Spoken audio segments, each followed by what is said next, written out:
Bonjour à toutes et à tous. Alors cette vidéo s'intitule La vie, mais en fait, j'aimerais surtout parler de la mort. En effet, la vie et la mort, c'est des concepts inséparables. L'un ne va pas sans l'autre. C'est pas pareil. Regardez. Je suis vivant.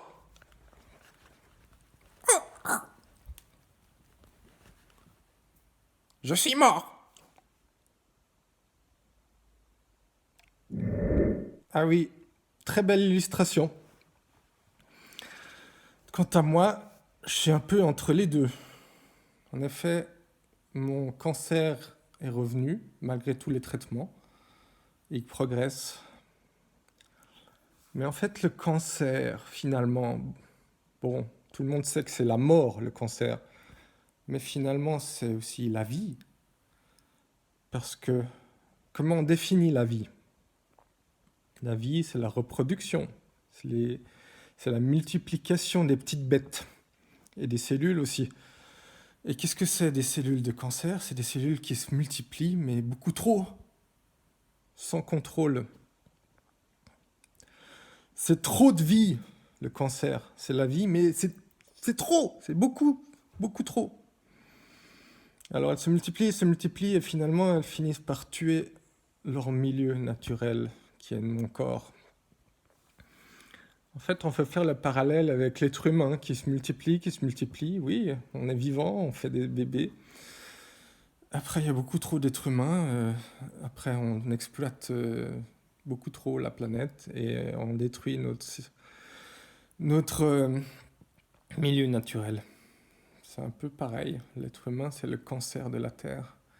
Enfin bon, revenons à nos moutons et parlons donc de la vie et de la mort. Mais qu'est-ce que c'est la mort et à quoi ça sert? On va demander ça, on va plutôt regarder avec la vision scientifique pour voir ça.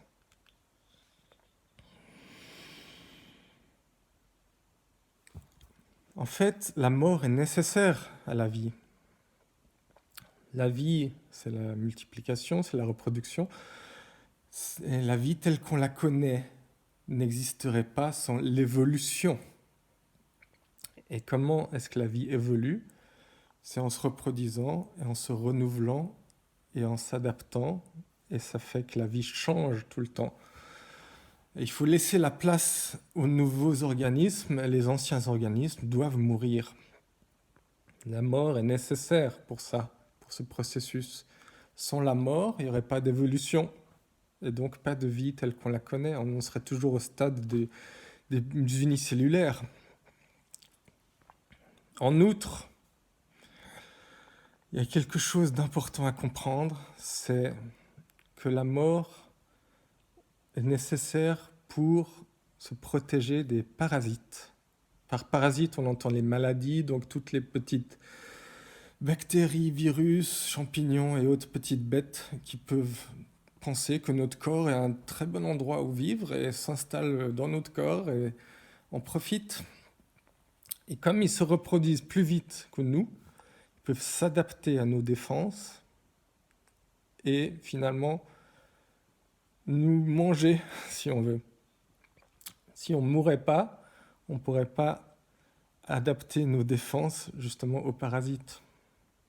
Alors bon, ça c'est toute une science pour comprendre pourquoi on est programmé à mourir en fait et à se reproduire avant de mourir afin de se protéger de ce processus.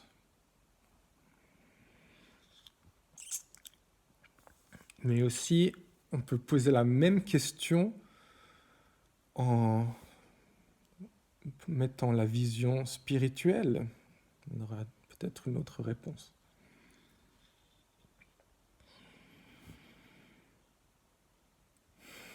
En fait, la mort n'existe pas. Car c'est quoi la mort, sinon l'absence de vie. Quand il n'y a plus de vie, c'est la mort. D'accord ? C'est l'inexistence. Donc ce qui existe, c'est la vie. C'est là qu'on existe, pas la mort.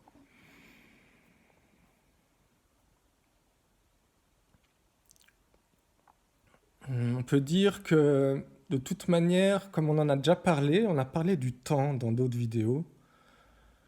Le temps, on peut considérer le temps comme une illusion. C'est-à-dire, on vit un certain temps, mais ce temps est figé dans l'histoire de l'univers. Ça veut dire que tant qu'on vit, on participe à réaliser l'univers. Et ça, c'est éternel. Ce sera toujours gravé dans la substance de l'univers.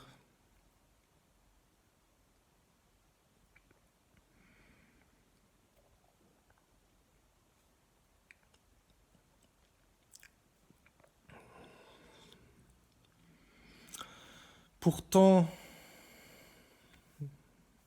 qu'est-ce qu'on peut dire de la peur qu'on peut avoir envers la mort?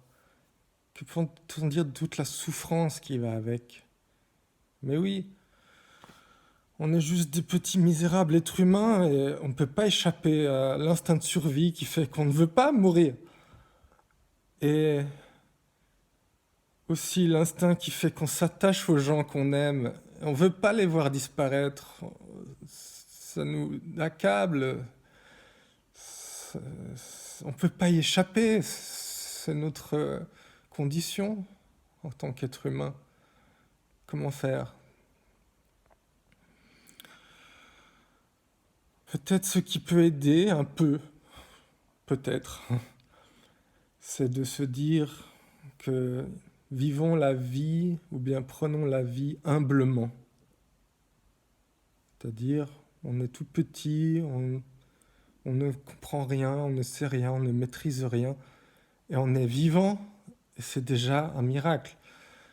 Et humblement, on peut se dire, bon, acceptons ce qui peut arriver, acceptons comment les choses fonctionnent.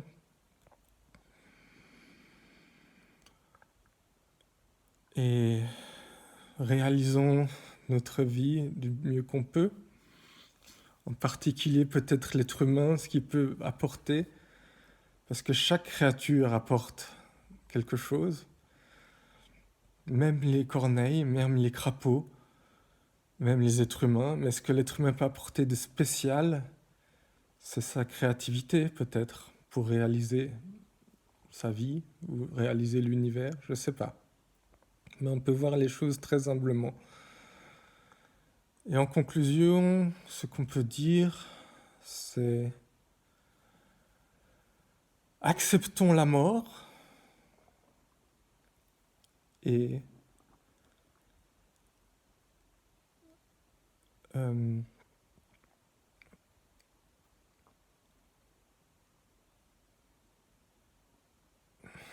trouve plus le mot.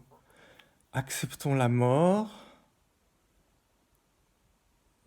et apprécions la vie. Voilà ce qu'on peut dire.